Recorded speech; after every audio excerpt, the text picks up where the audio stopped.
essa live em que eu, Maria José Esteves e Matheus Esteves Vasconcelos conversamos sobre as ideias de Maturana foi realizada no dia 13 de maio de 2021.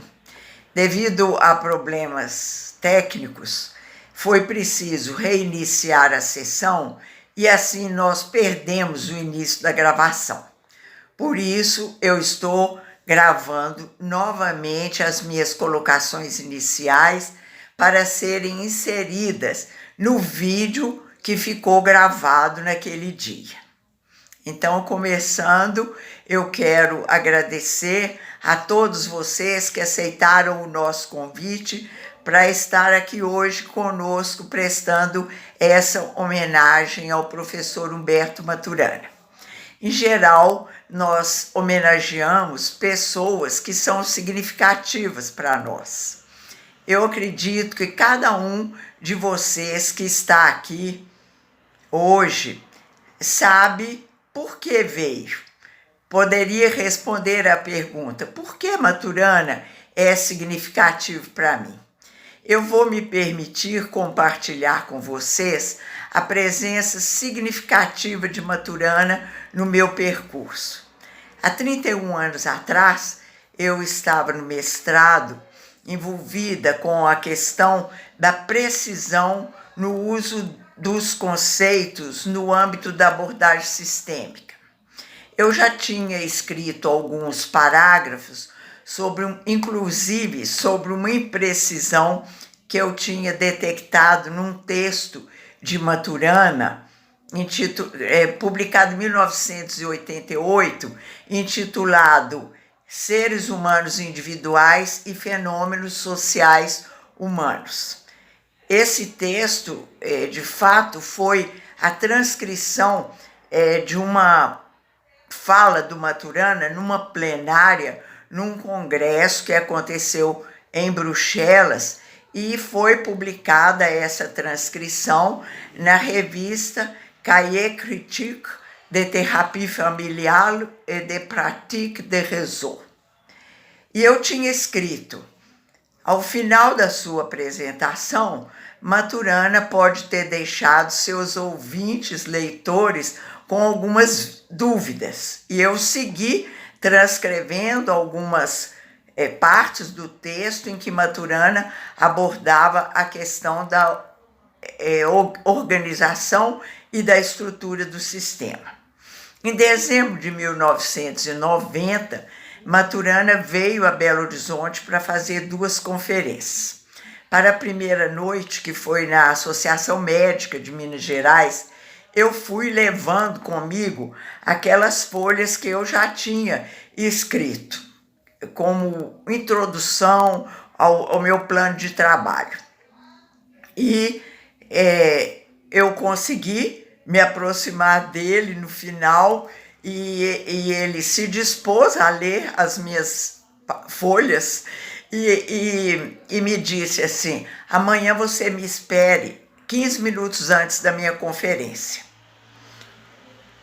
Na segunda noite, que foi lá na Faculdade de Medicina da UFMG, vocês podem imaginar como é que eu fui, com o coração aos saltos. Ele se atrasou muito, chegou bem atrasado, assim, já apressado, e eu brinquei com ele: não me consideraste como legítimo outro, você me deixou aqui esperando. E ele riu, me devolveu as minhas folhas e disse: me gusta mucho lo que estás haciendo. Sigue la trilha, es muy importante. Vocês podem imaginar que essas palavras eu nunca esqueci, e elas marcaram a presença significativa do Maturana no meu percurso. Muitos de vocês que estão aqui hoje já estiveram comigo em outros momentos e com certeza já foram convidados por mim para aceitarem o convite que Maturana nos faz para nós o seguirmos no caminho da objetividade entre parênteses. Hoje eu convidei o Matheus, um pensador sistêmico novo paradigmático, apenas como curiosidade. 50 anos mais novo do que o Maturana, convidei o Mateus para participar dessa homenagem. Eu vou me permitir compartilhar com vocês o percurso dele, partindo do pressuposto de que muitos de vocês que estão aqui ainda não o conheçam. Há 25 anos atrás, o Mateus foi meu aluno. Em 1996, ele foi meu aluno num curso de introdução ao pensamento sistêmico que eu ministrava na Equipes desde 1993. Entusiasmado com o que ele ouviu falar de Maturana, ele se tornou um leitor inveterado. Eu acredito que o Mateus deve se lembrar de uma viagem que nós fizemos para a praia, e uma viagem de férias, e ele foi levando a árvore do conhecimento. Entre um mergulho e outro, ele se sentava ali e lia alguns parágrafos do livro e queria conversar e comentar sobre aquilo que ele estava lendo. Naturalmente, ele se tornou também meu interlocutor durante todo o período em que eu estava elaborando a minha proposta de considerarmos o pensamento sistêmico como o novo paradigma da ciência, que foi essa proposta que eu apresentei no meu livro, que foi publicado em 2002. Durante todo esse período em que nós conversamos muito, ele me fez muitas perguntas que foram muito boas para mim. E durante esse tempo todo, muitas vezes os irmãos ficavam assim, intrigados. O que é que vocês tanto têm para conversar? E aí, em 2000, o Mateus defendeu a monografia que ele fez no curso de Relações Internacionais da PUC Minas, e ele incluiu nessa monografia um anexo de 100 páginas sobre as ideias do Maturana, que ele estava usando para fundamentar as colocações que ele fazia na monografia sobre a estrutura curricular do curso em que ele estava se graduando. A professora Cristina Magro participou da banca frente à qual o Mateus defendeu a monografia. E em 2001, o Maturana estava de novo em Belo Horizonte e fez 2 palestras na UFMG. A professora Cristina Magro organizou um encontro do Maturana com alguns pesquisadores da UFMG, um pequeno grupo de pesquisadores, e convidou o Mateus para participar desse encontro com o Maturana, em que cada um dos presentes tinha o direito de fazer uma pergunta para o Maturana. E eu me lembro bem de como o Mateus estava excitado, preparando o que ele ia perguntar para o Maturana.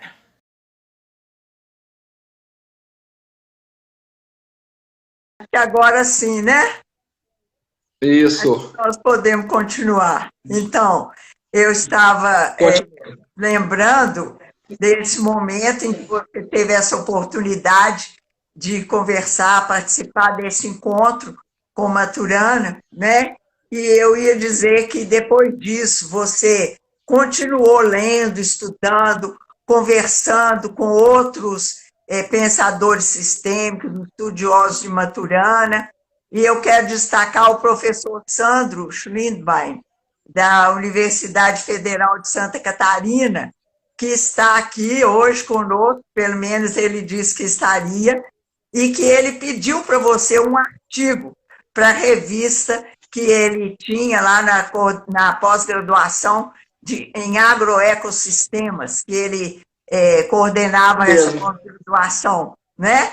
Lá em Florianópolis. Na verdade, foi o pedido dele para eu escrever um artigo que me fez voltar mais firme na leitura do Maturana e começar a escrever alguma coisa. E, na verdade, eu nunca entreguei artigo nenhum para ele, né? O artigo dele acabou virando o livro que eu escrevi. Exatamente. Foi muito importante mesmo. Então, foi o pedido dele que desencadeou esse trabalho seu de elaboração das ideias, que se tornou um livro, né? E eu me lembro também, uma coisa importante que eu considero, foi no dia 7 de setembro de 2009, quando você submeteu o seu manuscrito, né, a diversos estudiosos da obra de Maturana, que se dispuseram a conversar com você naquela manhã de feriado aqui em Belo Horizonte, né?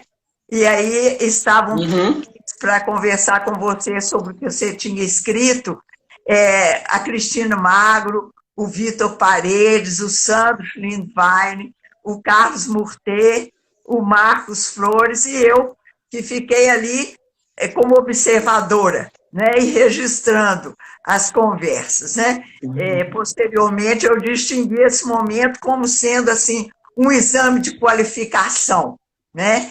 E eu lembro também como você saiu muito balançado dessas conversas e depois de alguns dias foi que você resolveu retomar e reformular muita coisa do que você tinha escrito a partir das contribuições que você recebeu naquele dia, não foi isso?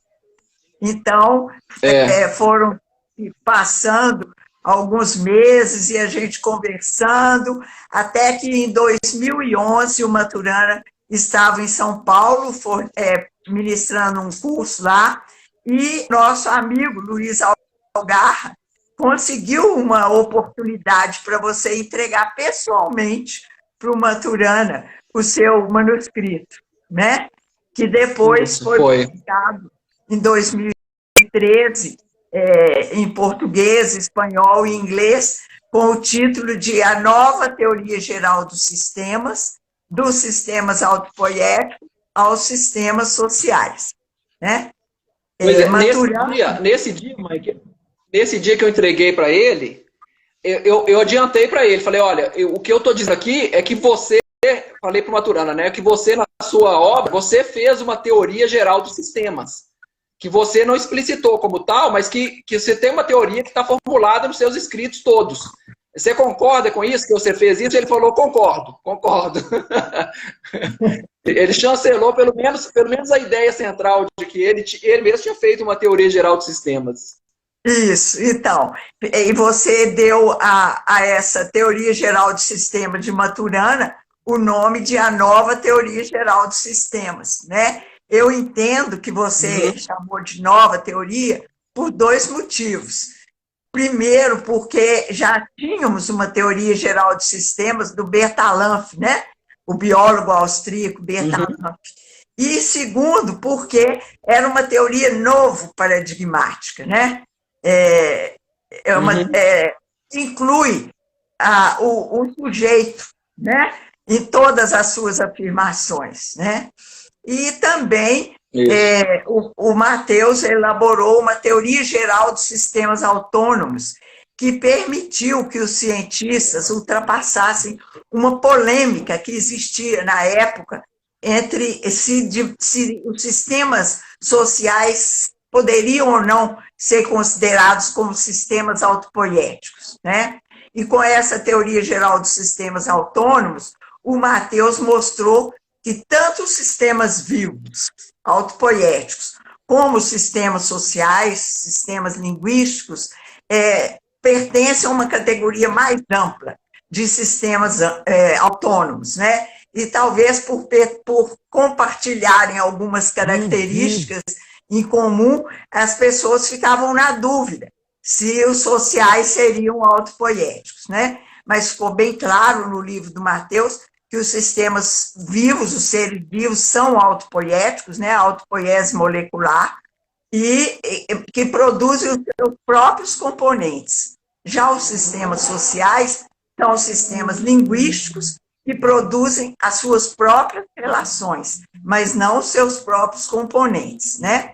Como Maturana já tinha abordado os sistemas vivos, Matheus se dedicou a abordar os sistemas sociais, né?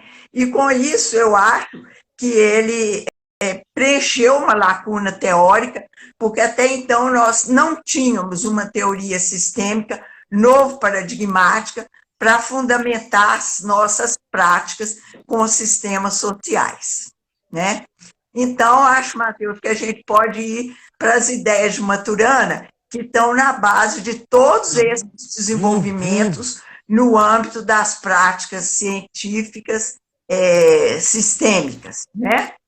Eu considero que a contribuição fundamental de Maturana foi a que ele trouxe dos laboratórios de biologia experimental, quando ele evidenciou o funcionamento dos seres vivos e a impossibilidade de nós falarmos objetivamente do mundo devido à forma como nós somos biologicamente constituídos, né? É a nossa biologia que funda a nossa forma de sermos sociais, né? Humanos sociais.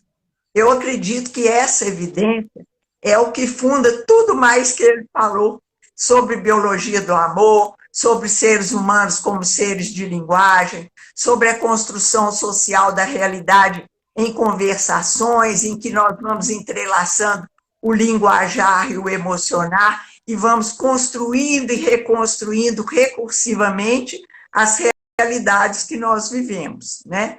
Então, eu penso que tudo isso são implicações da impossibilidade da objetividade, né? E penso também que nós, que trabalhamos com sistemas sociais humanos, abordamos as relações humanas, precisamos compreender bem os fundamentos que Maturana trouxe no âmbito da biologia experimental, né? Para completar essa minha introdução, eu só vou compartilhar uma curiosidade. Em 2002, eu fui convidada para dialogar com Maturana no que seria o encerramento do 5º Congresso Brasileiro de Terapeutas de Família, em Salvador, em que ele fez a conferência de abertura. E, na época, eu resolvi fazer uma enquete informal, eu ia encontrando as pessoas e perguntando: e por que você acha que Maturana é o convidado especial para um congresso de terapia de família? E eu obtive muitas respostas. Porque ele já escreveu sobre terapia de família, porque ele já escreveu sobre doença mental, porque ele fala do amor, mas não apareceu nenhuma vez a resposta que eu esperava, que seria porque o convite que ele nos faz para o caminho da objetividade, entre parênteses, impactou a epistemologia dos terapeutas de família e, consequentemente, as suas práticas, né? Então, eu fico pensando que é importante a gente explicitar como que ele funda as nossas ações em qualquer contexto hoje, né? Então, Matheus, você pode compartilhar aí alguma coisa, né, Matheus, dessas ideias do Maturana. Não, você pegou da leitura do Maturana, né? Assim, percebeu a implicação que a teoria científica dele tinha para a epistemologia, né? Para o paradigma de ciência novo que você sistematizou e propôs, né? E para você ficou bem satisfeita, né? Com essas implicações epistemológicas, né? Te serviu bem para o quadro que você queria organizar, para o quadro de referência que você queria organizar na epistemologia. Eu já me interessei mais pela parte mais chata, que é a parte da teoria propriamente dita, né? Dos mecanismos explicativos, do ser vivo e de como que isso gera depois, né? Os domínios humanos propriamente, mas na parte da chata dos conceitos, de ficar burilando ali os conceitos. E a minha preocupação, desde quando eu comecei a ler o Maturana, era realmente separar o âmbito de aplicação dos conceitos. Desde que eu li a Árvore do Conhecimento, eu estava recém saído da escola, né, onde a gente aprende lá, cada disciplina tem o seu conjunto de teorias lá, de explicações, e sai um professor, entra outro e fala outra coisa independente, que não tem nada, a princípio não tem nada a ver. E desde que eu li a Árvore do Conhecimento, eu vi que o Maturana ele propunha um fio lógico, onde o humano e o social era explicado pelo biológico e o biológico era explicado pela química, né? Pelas interações moleculares, em última instância, mas de uma forma que não era reducionista, né? De uma forma que era completamente nova e abrangente e revolucionária e fascinante, né? Então, mas quando eu li as coisas do Maturana, como ele também foco em tratar do sistema vivo, quer dizer, o que ele queria falar era do sistema vivo, ele não estava muito interessado em outros sistemas, mas ele desenvolveu conceitos que serviam para outros sistemas, que serviam para os sistemas em gerais, né? Em geral, por exemplo. Por exemplo, ele falava todo sistema existe em dois domínios disjuntos que não se intersectam. Isso serve para todo sistema, né? Serve para um toca-fita, serve para um ser vivo, para um sistema social. E tinha hora no texto dele onde ele não deixava claro que o âmbito de aplicação dos conceitos, né? Tinha hora que ele falava, os seres vivos existem em dois domínios, né? E é isso que eu passei a compilar e organizar, que eu queria organizar esse quadro geral, né? O que eu queria ter, eu via muita gente distorcendo os conceitos de Maturana, tirando um determinado conceito de um âmbito e aplicando em outro âmbito onde ele não servia, né? Então, a coisa mais comum que tinha quando eu ia ler sobre teoria da autopoiese de outros autores que não fossem Maturana, é simplesmente pegar o conceito de autopoiese e aplicar ao sistema de interesse da pessoa, né? Então, fala lá, o sistema social é autopoético, a empresa autopoética, sei lá. E via que aquilo era uma transposição, uma violência contra os conceitos de Maturana, contra a organização que ele propunha, né? Mas, na verdade, eu não fiz... Eu acho que eu enchi minha bola um pouco demais, porque eu não tive grande trabalho, assim... Eu não tive grande produção inovadora. Na verdade, o Maturana, ele já falava, né? Quem tivesse disposto a fazer essa pesquisa ali, e encontrar na obra dele a especificação certinha do âmbito de aplicação de cada conceito, né? É como se os caquinhos estivessem todos no chão, cada um de uma cor, né? E o que eu fiz foi pegar e organizar o mosaico, botar as cores, primeiro os brancos, depois os azuis e os vermelhos, organizando a parte conceitual. Eu acho que foi até o Algarra que uma vez falou que o que eu fiz foi passar o Maturana a limpo, passar a obra dele a limpo. E eu acho que foi mais ou menos por aí mesmo. Eu servi para dar uma organizada nas coisas que ele escreveu, né? Mas essa questão do tanto que ele era deturpado, né, que os conceitos eram transpostos, sempre me incomodou muito, e eu percebia que isso incomodava também o próprio Maturana. Eu lembro uma vez que, eu acho que foi na apresentação que ele fez para o livro de Máquinas e Seres Vivos, tanto ele quanto o Varela escreveram em 94 uma apresentação, a do Maturana chamava 20 anos depois, porque o Máquinas e Seres Vivos é de 72. Em 94, eles escreveram uma revisão, né, do trabalho, que Máquinas e Seres Vivos foi realmente que detonou o trabalho dos dois, né, deu mais visibilidade. E eu acho que é nesse texto, se não me falha a memória, que ele conta que ele estava conversando com um outro autor no congresso que queria usar o termo autopoiese para falar não sei se é do outro sistema, não sei se era o sistema social e tal, e o Maturana escreveu no texto assim, ele pediu de joelhos, implorou de joelhos para esse autor não usar o termo autopoiese além do domínio do ser vivo. Ele até dizia on bended knees, eu lembro bem da expressão. Ele suplicou on bended knees, quer dizer, joelho dobrado lá, pediu pelo amor de Deus para ele não usar.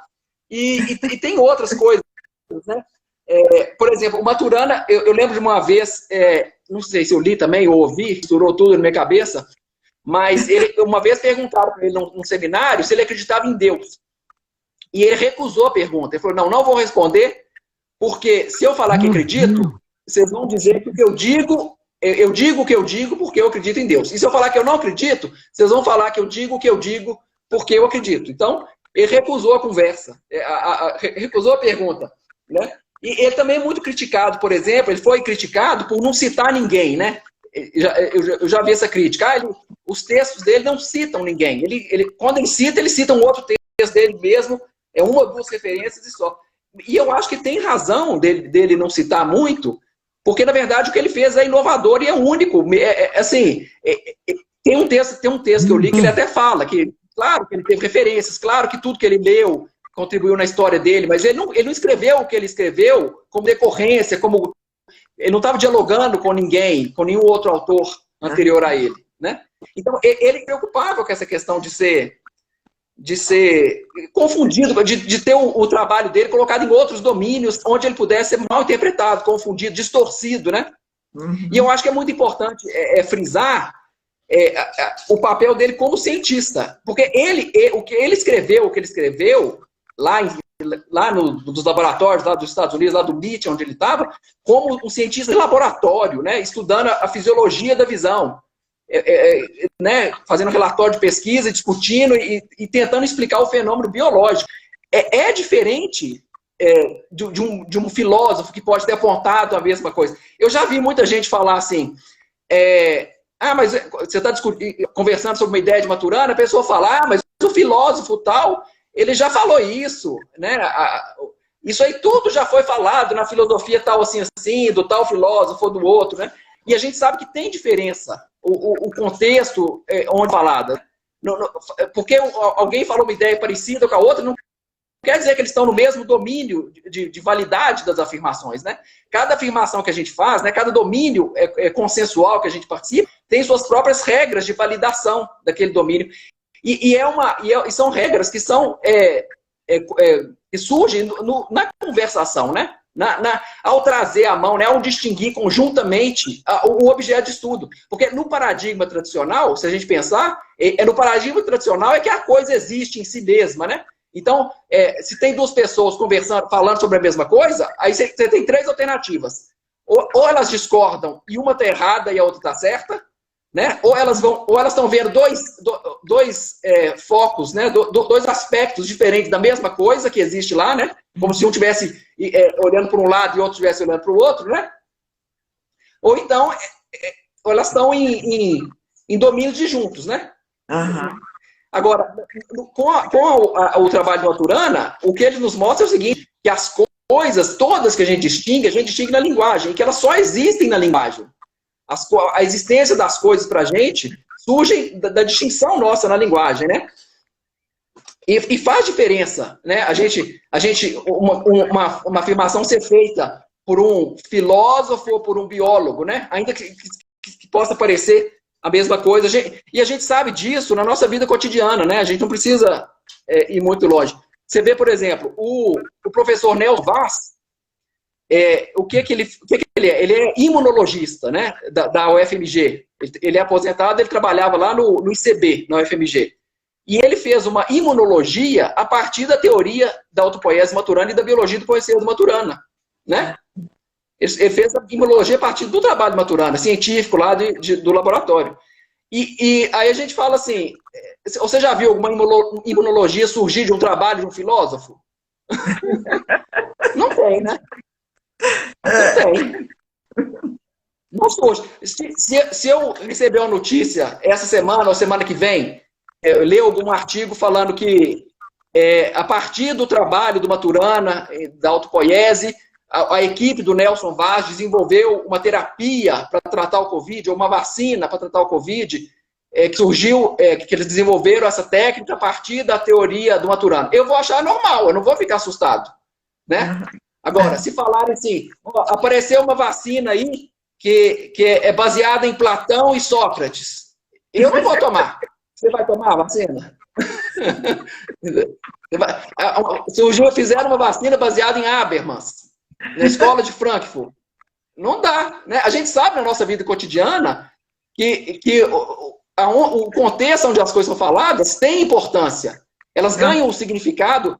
E não é porque a gente está significando uma coisa que já existe num conjunto num contexto diferente. É porque é esse contexto, né, de conversação, que faz surgir o objeto da nossa conversa, né?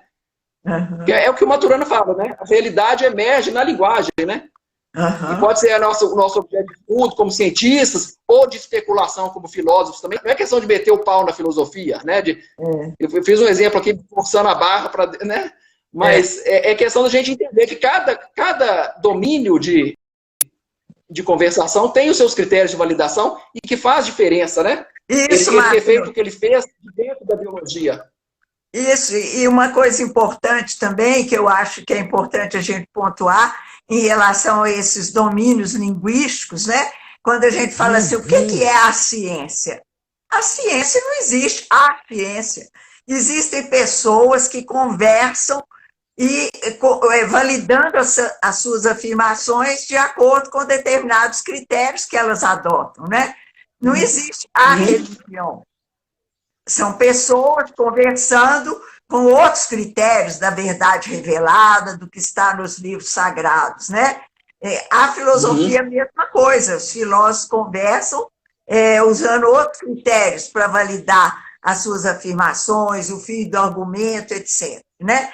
Mas é importante a gente perceber que nós podemos transitar entre os domínios, não tentar reduzir um ao outro, claro, mas podemos transitar. O que não faz sentido, por exemplo, é quererem trazer o Santo Sudário, né?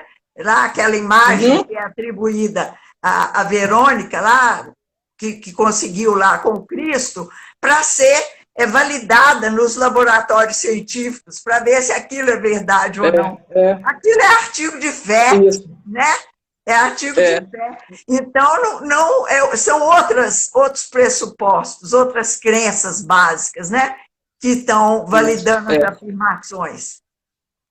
Eu já vi escrito assim, porque agora com o Maturana, os saberes vão se dar as mãos e vão se unir, ou então que nós vamos ter uma síntese, uma meta-síntese que vai... Bobagem, né? Bobagem. Que enquanto a gente estiver participando de diversos domínios consensuais na conversação, nós vamos distinguir diversos domínios de validade das afirmações, né? Diversos universos, né? Que nós vamos estar convivendo, né?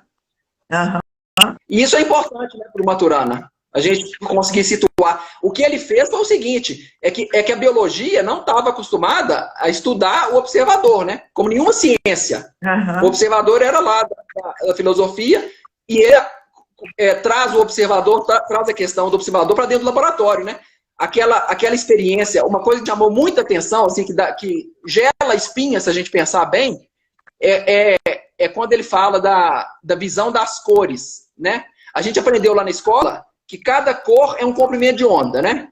Então, e a gente tem o espectro que é visível, né? Então, o que está no infravermelho a gente não vê e nem no ultravioleta, mas entre o vermelho e o violeta, aquelas cores do arco-íris, cada uma é um comprimento de onda e de onda que chega na nossa retina, a visão é essa, né? A onda bate na nossa retina, a nossa retina capta aquela informação, comunica para o cérebro analisa, arquiva aquilo em algum lugar lá da memória, e aquilo vai ser usado para a gente computar depois o nosso comportamento no meio. Essa que é a ideia tradicional, né? E aí, o que é que o Maturana mostra? Que isso é fantástico, né? Dentro do laboratório.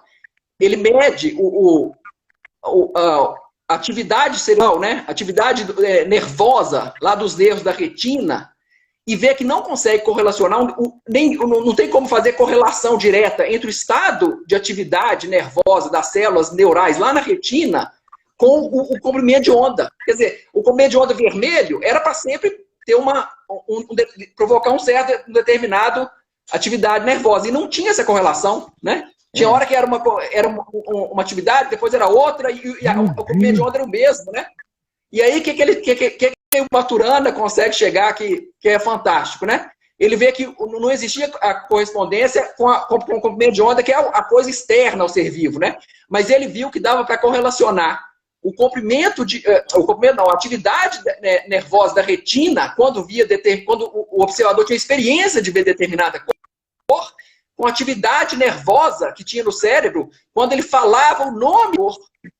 Isso é fantástico demais, porque quando ele faz isso, ele em vez de associar um estado do sistema nervoso interno do ser vivo com a perturbação de fora, ele associou um estado do sistema nervoso com outro estado do sistema nervoso. Então, quando ele faz isso, ele fechou o sistema nervoso. É isso. Né? O sistema nervoso é fechado. Então, conhecer não é pegar informação lá do meio. Conhecer é manter esse fechamento, esse círculo infindável, né, de perturbações entre as células do corpo, entre as moléculas internas do corpo, né? Que você não vai ter... E a linguagem, em que o centro da linguagem está o tempo todo participando, não é? A partir da nossa biologia, a linguagem participa o tempo todo, né? Isso. É muito importante, muito Se a gente ler isso e pensar bem, dá um frio na espinha, né? E como é que a gente sabe, né? Como é que a gente sabe se está conhecendo mesmo, né? Já que é tudo fechado, então a gente poderia conhecer qualquer coisa, ou não tem como saber se está conhecendo o ambiente ou não. Aí tem aquela experimento, né, da salamandra, que ele também fez lá no laboratório. Ele até de falar, eu acho que ele parou de falar que tem uma época aqui que ele falou que nunca fez experimento com animais, mais recentemente. Que os experimentos já tinham sido feitos e que só bastava reinterpretar. Mas eu não acho que não é, eu acho que não é verdade isso não, porque tem até foto dele com os animais lá que ele trabalhava. Eu acho que ele virou meio ecologista no final. Mas aqui, o que é a salamandra? Por que ele usava a salamandra? Porque ela como é que chama? Corta o nervo, ela consegue regenerar o nervo de novo. Aí ele pegava o olho da salamandra, cortava o nervo óptico, né, atrás, girava o olho da salamandra 180 graus e esperava cicatrizar de novo. E quando cicatrizava, botava a salamandra lá para a mosquinha, e a mosquinha passava de um lado e ela jogava a língua para o outro, e até morrer, né? Aí, qual que é a interpretação ou a reinterpretação que o Maturana faz disso, né? Na verdade, o que ele mostra é o seguinte, quando a gente... Por que a salamandra errava a mosca, né? Porque ela conhecia diferente, né? Antes ela conhecia que a mosca estava aqui, agora ela conhece que a mosca estava lá. E por que ela mudou o jeito de conhecer dela? Porque mudou a estrutura. Então, o que a gente conhece não é o que vem de fora da gente que determina o que a gente vai conhecer e o que vai acontecer com a gente. Se a nossa estrutura muda, o conhecimento que a gente tem muda. Aí por isso que ele fala que o conhecimento depende da nossa estrutura. É determinado estruturalmente, depende da estrutura nossa como ser vivo, né? como observador, né? Enfim. Então, a nossa estrutura que muda. E aí ele pergunta, qual o critério que a gente tem para falar que agora ela está conhecendo errado e com a estrutura antiga conhecia certo? A gente não tem. Do ponto de vista da salamandra, ela estava jogando a língua para o lugar certo. Ela estava fazendo... Não é certo, porque não, né? Do ponto de vista dela, ela estava fazendo a estrutura dela, estava fazendo de acordo com a perturbação que ela estava recebendo, né? A gente fala, mas ela morreu. Morreu, então está errado. Aí, o que é isso? Deixa eu só terminar aqui. Completa aí, depois eu vou falar. A gente fala que ela morreu, que está errado porque ela morreu, né? Mas porque nós, como observadores, é que estamos vendo que o que interessa para a vida é manter o acoplamento estrutural dela, do sistema vivo com o meio, né? Não é uma questão de estar certo ou errado. Ela continua certa até o final. Igual todo mundo continua vivendo e adaptado ao meio até morrer, né? Isso. Então, Matheus, eu acho que uma coisa que a gente pode relacionar aí com isso, que você está considerando e chamando atenção, é que não existe nenhuma base para eu falar objetivamente do mundo. Eu só vou falar a partir da minha estrutura, né? E eu costumo dizer, nem as cores são propriedades objetivas dos objetos, né? E se elas... ninguém pode afirmar que a cor que está vendo e nomeando é a mesma cor que o outro viu. Quando eu faço essa experiência, replico nos meus cursos, eu pergunto, você tem certeza que o verde que você viu lá na tela é o mesmo verde que o outro viu? Ninguém pode afirmar, né? Mas nós podemos afirmar que nós estamos dando o nome de verde para a nossa experiência objetiva, né? E é por isso que o Maturana fala, as cores emergem na linguagem, não é? E, na verdade, nem teria sentido a gente fazer essa pergunta se nós estamos vendo o mesmo verde ou não, né? Porque a gente só poderia fazer essa pergunta se a gente considerasse que existe um verde real lá fora e que uns veem de um jeito mais deturpado e outros menos, né? Mas não é isso que o Maturana fala. Né? Não é como se a gente tivesse a realidade, mas não tivesse acesso a ela, o que é a ideia de muitas correntes filosóficas, né? Que a gente não tem acesso à realidade. O que o Maturana fala não é que a gente não tem acesso à realidade, ele não fala isso. E ele também não fala que a realidade não existe. Ele fala assim, não tem sentido perguntar por uma realidade independente da gente, de quem está perguntando, da gente está se perguntando isso na linguagem. Mesmo se a gente imaginar que existe uma realidade independente, nós já estamos imaginando isso na linguagem, né? Nós estamos imaginando isso como observadores que desenvolveram a linguagem, que se distinguiram observando e que se distinguiram especulando e raciocinando essa coisa que é dependente da nossa estrutura, né? De todo jeito. E daí, então, a gente pensar nessa questão, né, do acoplamento estrutural do ser vivo com o meio, né? Ele define a vida como a conservação do acoplamento estrutural, né? Por um lado, o ser vivo maturano é o seguinte, né? Por um lado, ele conserva a relação fechada de produção molecular, né, interna da fisiologia do ser vivo, que é a organização que ele chamou de autopoiese, que é a organização que identifica o vivo, né, que todo ser vivo tem essa organização, se a gente aceita a explicação dele. E, por outro lado, se conserva também a adaptação desse ser vivo no meio ambiente dele. Então, o ser vivo plástico, que realiza essa plasticidade, né, nessa relação recursiva de funções moleculares, ele também é plástico, né, na relação dele com o meio, e ele consegue reagir às reações, às perturbações do meio, e ele perturba o meio de forma que eles vão, tanto o meio quanto o sistema, quanto o ser vivo, vão mudando de forma plástica, entrelaçada, mantendo o acoplamento, né, o ajuste ali dos dois, né, até que o ser vivo morre, né, ou que corresponde tanto ao desacoplamento do ser vivo com o meio, quanto à ruptura da organização autopoética do ser vivo, né? Então, por isso que o Maturana fala, o que é muito interessante, que todo sistema existe em dois domínios disjuntos e que não se intersectam. O que é isso?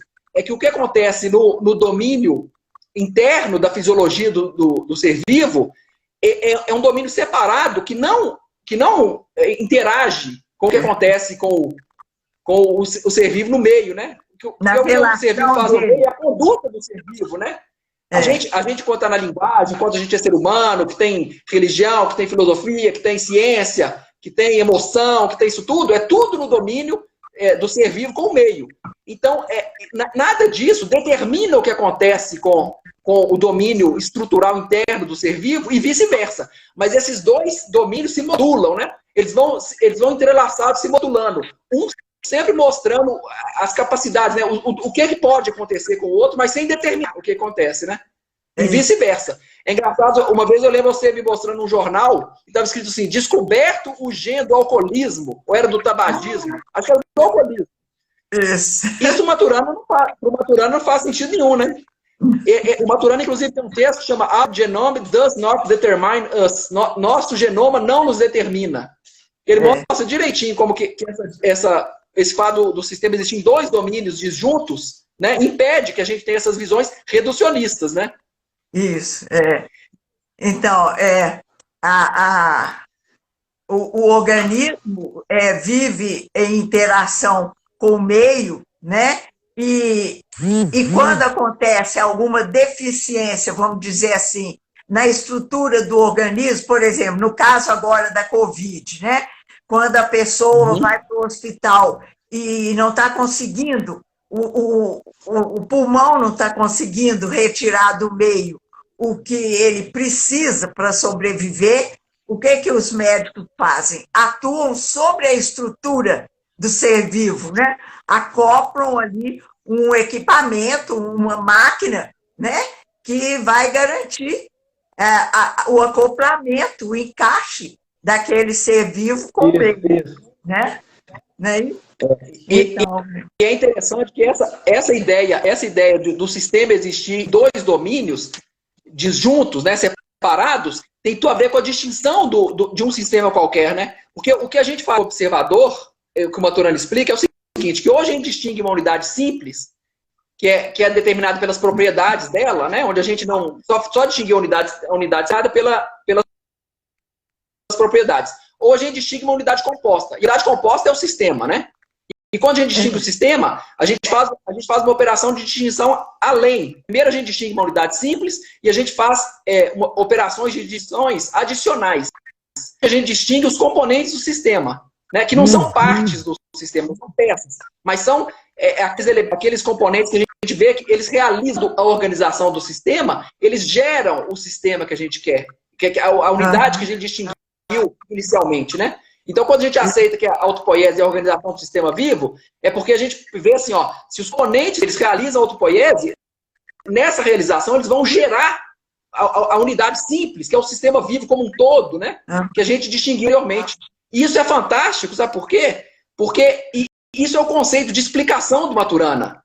Para o Maturana, explicação, quando a gente quer uma explicação, a gente monta um mecanismo explicativo. Quer dizer, a gente monta um mecanismo que pode ser prático ou teórico, que ele fala assim, que se deixado funcionar, gera o fenômeno que a gente quer explicar.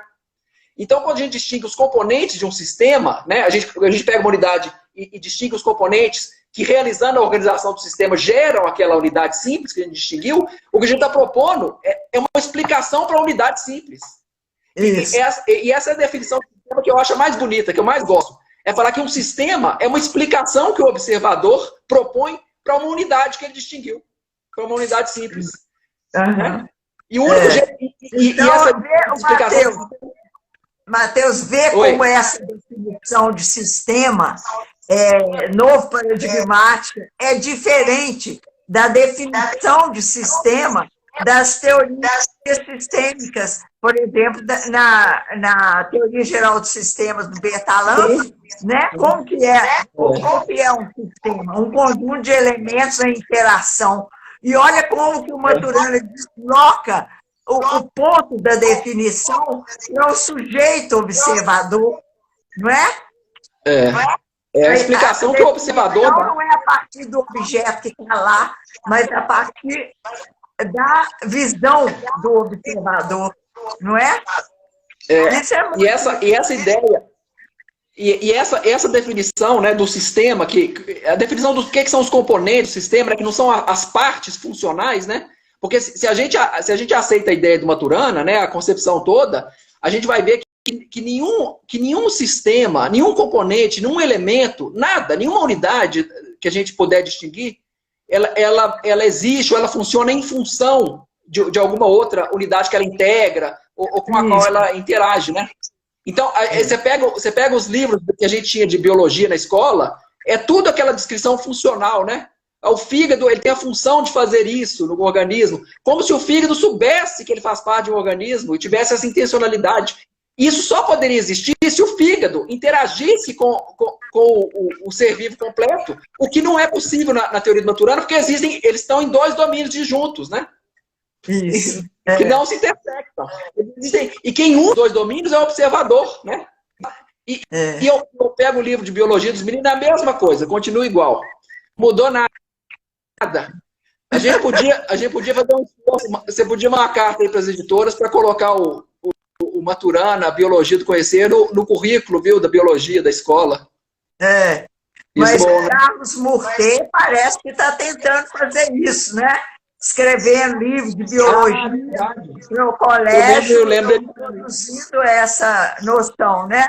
Não sei, eu não li esse livro que ele escreve para os alunos de biologia no ensino fundamental. O desafio vai ser o livro ser adotado, né? Tem que fazer o seguinte, tem que falar que vai cair no Enem. Isso. Aí todo mundo vai estudar no Enem. A biologia do conhecer de Maturana, né? Questão de prova no vestibular. Vai sair o professor tudo louco. Que porra é essa? Que porra é essa? Ninguém sabe nada.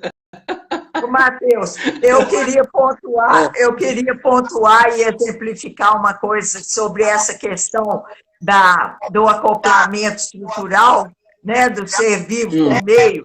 Ele fala do ser vivo com o meio, mas nós podemos pensar também no acoplamento estrutural ou relacional, né, de um ser vivo humano com o meio que também é um meio social humano, né? O Maturana diz que no acoplamento estrutural acontece uma dupla seleção, que o ser vivo seleciona entre as possibilidades contidas no meio e o meio seleciona entre as possibilidades contidas no ser vivo, né?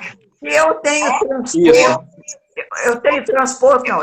estendido, porque transposição é o que o Maturana acha que não deve ser feito, você acabou de dizer aí também que a gente não concorda que se faça, mas eu tenho estendido essa colocação para o domínio das relações humanas, dizendo assim, às vezes na aula eu falo assim com os alunos, olha, vamos supor que eu chegue aqui e diga para vocês assim, olha, eu só posso dar aula em português ou inglês. E vocês dizem assim, mas nós só entendemos o espanhol e o inglês, né? E que língua que nós vamos ter a nossa interação nessa aula, né? Acontece dupla seleção estrutural. Eu seleciono entre as possibilidades que estão lá na estrutura dos alunos, né? E eles selecionam entre as possibilidades que estão na minha estrutura, né? E é isso que você sugeriu chamar de determinismo relacional, e não nem ambiental, nem estrutural, né? Isso vai acontecer na relação do ser humano com o meio. Porque, na verdade, quando você tem um ser humano, né, acoplado com outro ser humano, né, é como se ele fosse parte do meio. O fenômeno que explica isso é o mesmo fenômeno do acoplamento estrutural. Né? Tem um contínuo na explicação do Maturana aí, que não tem salto para falar o social é outra natureza, precisamos de outra teoria. Não, ele mostra como que o acoplamento estrutural do ser vivo com o meio, o outro ser vivo faz parte do meio dele. E é o mesmo mecanismo de acoplamento, de adaptação, né, de conhecimento, que a gente fala que o Maturana é mais ou menos, a gente pode tomar as três coisas como mais ou menos parte do mesmo conceito, né? Adaptação, o acoplamento estrutural e o conhecer, né? Tudo acontece nesse acoplamento, né? Na relação do sistema com o meio. Então não tem que dar um salto para falar do ser vivo. E aí é interessante que ele explica, quando ele vê dois sistemas, né? Dois seres humanos interagindo, e eles passam ali a construir um domínio de interações recíprocas, próximas e bastante recorrente, a gente consegue distinguir ali entre os dois um domínio consensual, né? Onde eles, como se eles estivessem tendo condutas que são consensuais. Consensuais para o observador que está de fora, observando, vendo que eles estão ali, né, acoplados estruturalmente, né? E aí o salto que ele dá para a linguagem é o seguinte, que depois de ter esse domínio consensual, onde a gente vê o comportamento de um estando coordenado com o comportamento de outro, o Maturana fala que se tinha um ponto tal, onde não só o comportamento de um está coordenado com o comportamento de outro, mas eles começam a coordenar os comportamentos que coordenam outros comportamentos, é o que ele chama de linguagem. Quer dizer, a linguagem não é nada de natureza diferente do viver do ser vivo, né? Na verdade, é só um acoplamento estrutural, uma coordenação de conduta consensual que coordena condutas consensuais entre aqueles seres vivos, né? Porque, tradicionalmente, o que a gente imagina com a linguagem, né? A linguagem é assim, você tem uma informação, quer passar para o outro, aí você usa de uma palavra que é um símbolo que o outro vai captar e vai, dentro do cérebro dele, vai associar com a outra experiência que ele tem e vai entender o que você falou, né? Que é a visão tradicional. E o Maturana derruba isso tudo, né?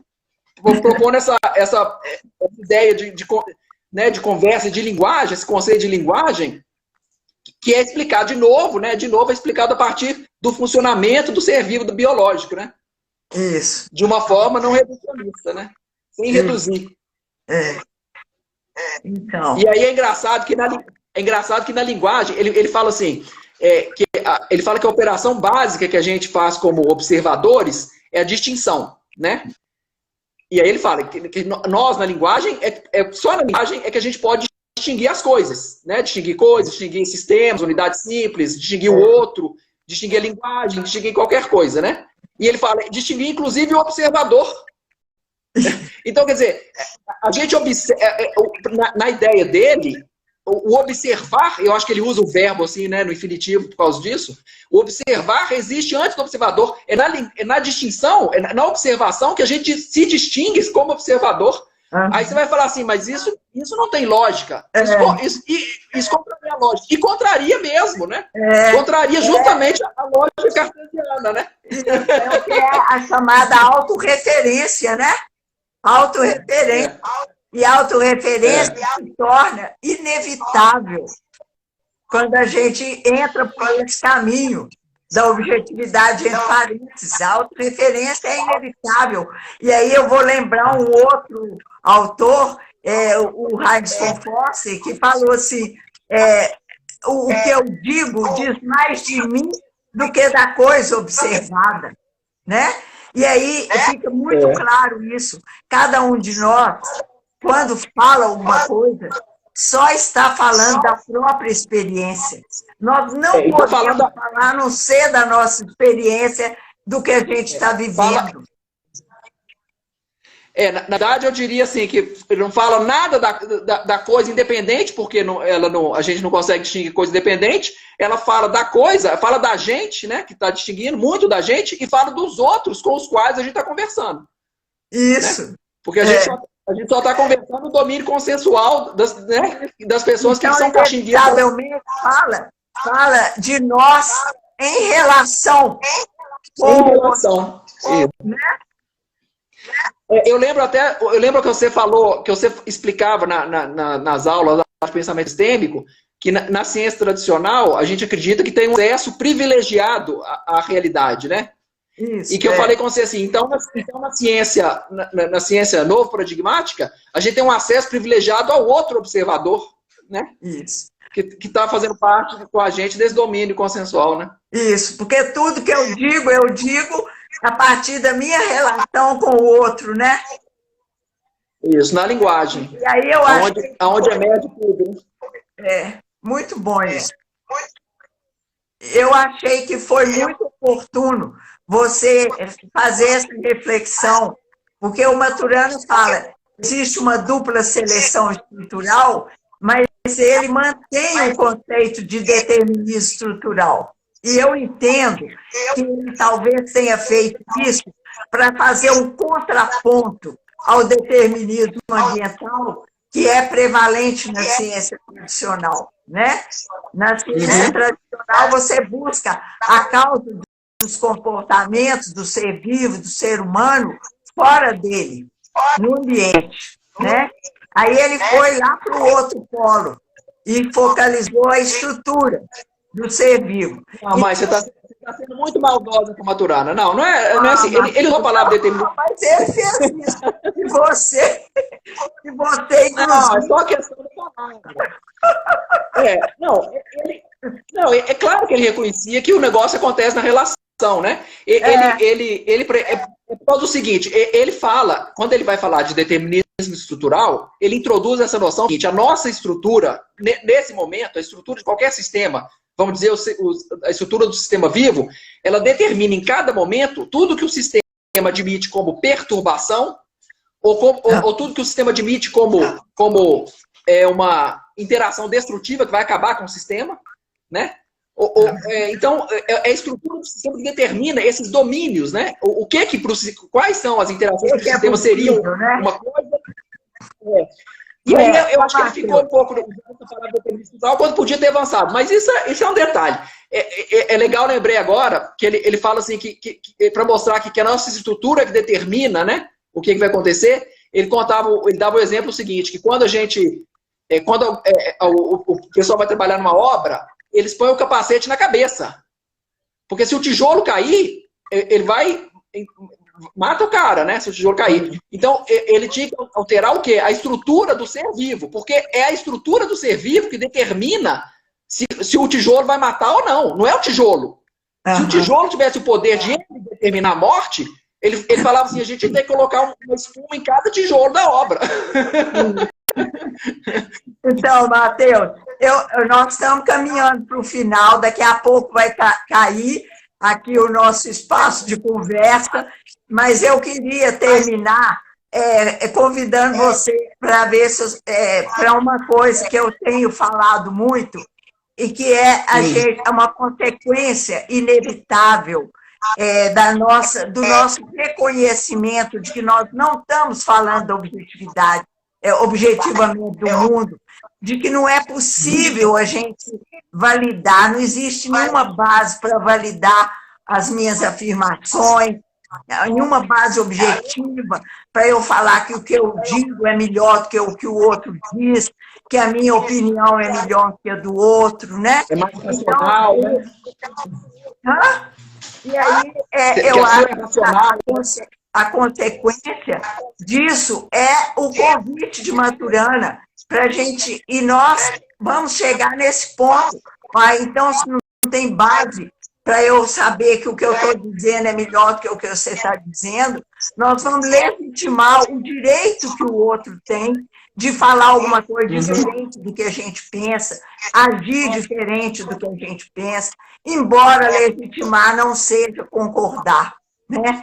Legitimar é compreender que cada um, a cada momento, está fazendo o que a sua estrutura permite, aqui e agora, e que a nossa estrutura é o resultado das nossas interações com o meio, até agora, e que ela é passível de mudança, e que daqui um pouco a gente pode estar pronto para outras interações, a partir das oportunidades, das contingências que a vida nos oferecer e como a gente conseguir usufruir dessas oportunidades, não é?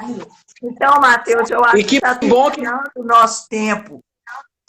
E aí, você quer falar? Não, eu só falar assim, que bom que a nossa história, né, nos deu a oportunidade de que a nossa estrutura pudesse ser perturbada pelos escritos, pelas palestras, entrevistas do Maturana, que eu, lá no meu livro eu falo que eu distingo ele como o maior cientista vivo, né? E agora eu vou ter que botar o nosso rodapé, né, acrescentando que eu vou passar a distinguir ele como o maior cientista do século XX. Muito bem, Matheus. Né? Então, terminamos bem. Agradeço mais uma vez a todos que acolheram o nosso convite e ficaram conosco aqui até agora, ouvindo essa conversa sobre as ideias de Maturana. As nossas distinções das ideias de Maturana, não é? Então, boa noite a todos. Muito obrigada. Até uma próxima oportunidade. Tchau, Matheus. Tchau, mãe. Obrigado. Beijo. Beijo. Boa noite. Boa noite.